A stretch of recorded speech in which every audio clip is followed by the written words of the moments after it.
Hey, what's going on, everybody? My name is Matt Jarbo. Welcome back to Throwback Theater. And before any of you get really mad at me, you have to understand what I'm going to be talking about today is not something I want to happen. It's a prediction based upon what has happened, especially showcasing where we are in regards to movie theaters and movies in general and audience reception and things like that.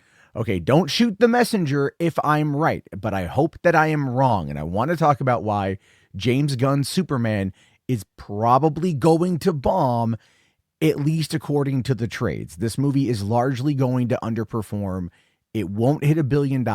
It's probably not going to do more than 500 million to 550 worldwide. And that is a nice estimate.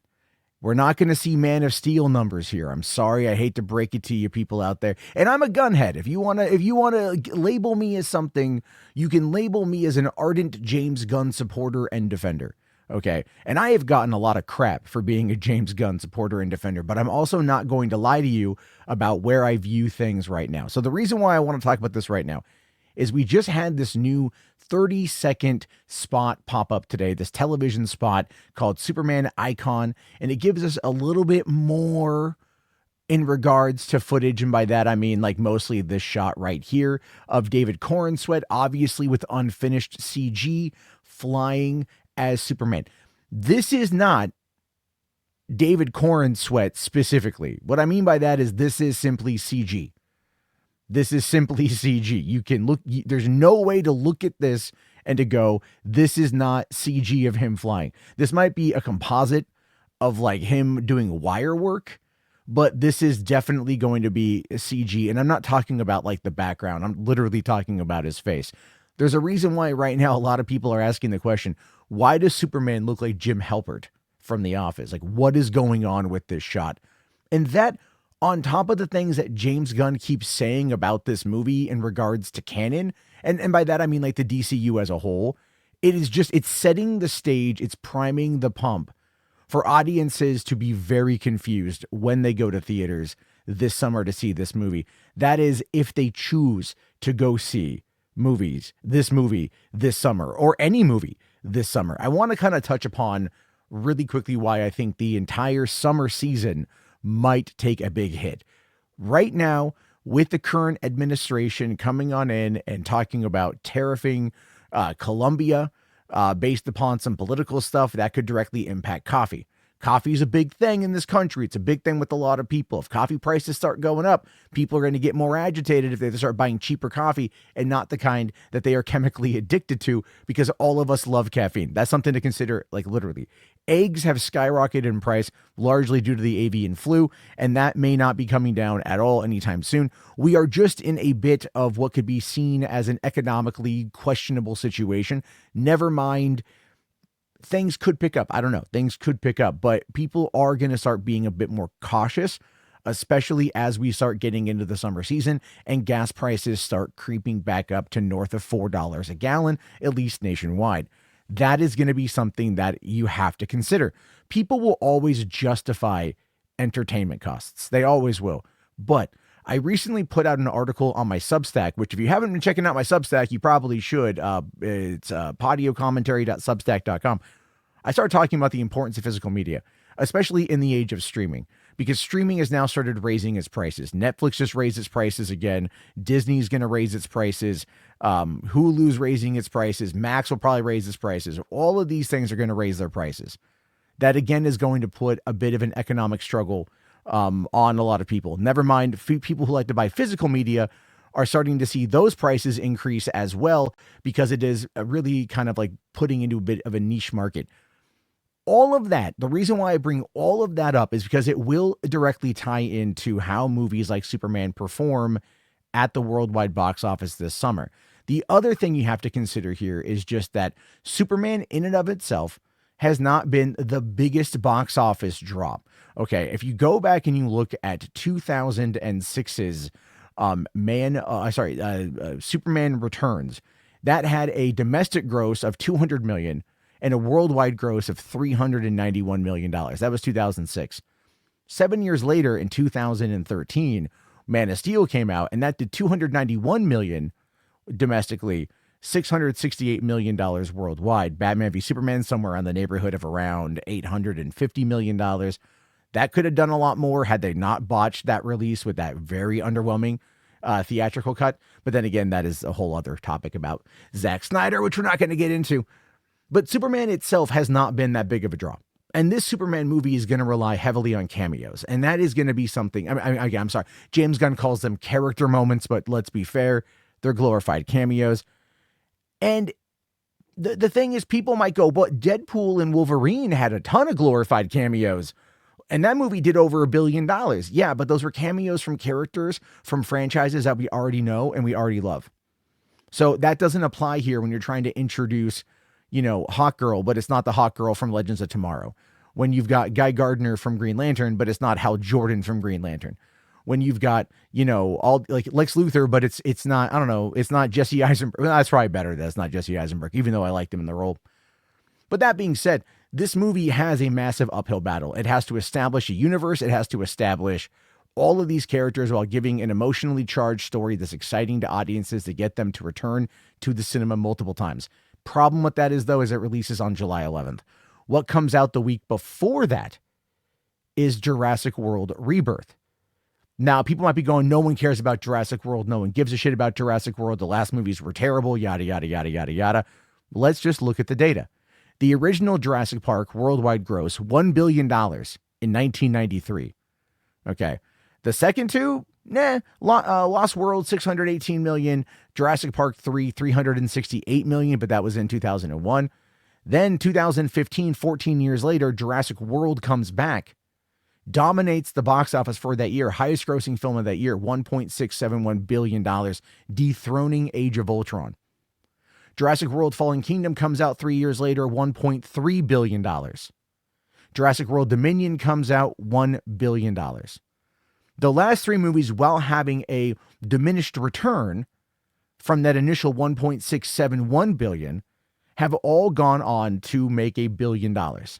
Jurassic World Rebirth opening up right at the 4th of July weekend, which is going to give it an extended weekend at the box office, is going to do a lot to dominate those numbers for the month of July. If the word of mouth is good and people want to go and see it, that means that its second weekend may not have that big of a drop because people are wanting to go see it, which means that people will then not be going to see Superman because they would rather go see something that is legacy, that is going to continue a story that they might like or might not like, but does have the nostalgia of having 6 movies in the last 32 years, largely all of which, with maybe the exception of Dominion, have all been pretty well received. And I'm going to throw Fallen Kingdom in there. I like it. F you. I need to see Dominion. I haven't seen Dominion yet, I'll fully admit. Something about bugs, I don't know. That's a whole other topic of conversation I'll eventually dive into for a patio commentary. Expect me to go through and do all of the movies before Jurassic World Rebirth, so just look on the lookout for that. But then you look at Fantastic Four, and that's opening up at the end of the month, 2 weeks after the release of Superman, giving Superman that time period, right? It's giving it that 2-week period. But again, Superman is going to be undercut largely by the second weekend of Jurassic World. And if Jurassic World has legs, that can be a problem. Now, again, you can look at crowded summer months and think to yourself, this is going to be a problem. Look at 2023. Elemental, The Flash, Dead Reckoning, Indiana Jones. There was a lot of movies that all kind of cannibalized each other to an extent, and the 2023 box office wasn't that great. And then you had Barbie and Oppenheimer, which came out at the end, and that boosted everything up. But by that point in time, everything else was kind of just a barren wasteland. Those two played off each other really well as being like the last big releases of the summer. Right before, was it Turtles, Mutant Mayhem or whatever? But that was, again, that's a kid's film in August. It is what it is. But Fantastic Four is going to have something that Superman won't. And that is Robert Downey Jr. as Dr. Doom. Now, that is going to be something that they're going to tease in the marketing. Make no mistake about that. They announced it at Comic-Con. It blew everyone's mind. Maybe not in the best way, but it blew everyone's mind. Now they're going to have the movie coming out and they're going to be marketing it because we know he's going to be in it because it's going to lead into Secret Wars. And that's going to be their new big bad. And that's going to get people to flock to the theater. So if you were to look at the average cost of movie tickets in the United States right now, average cost of the movie tickets are about $10.33. Again, in that article on physical media that I posted on my Substack, I go into detail on that one. $10.33. You want to take a family to go see the movie? $40, maybe more, maybe less, depending. I talked about this last year with Deadpool and Wolverine and the fact that they were charging an exuberant amount of money to go see the movie, like $20 a ticket.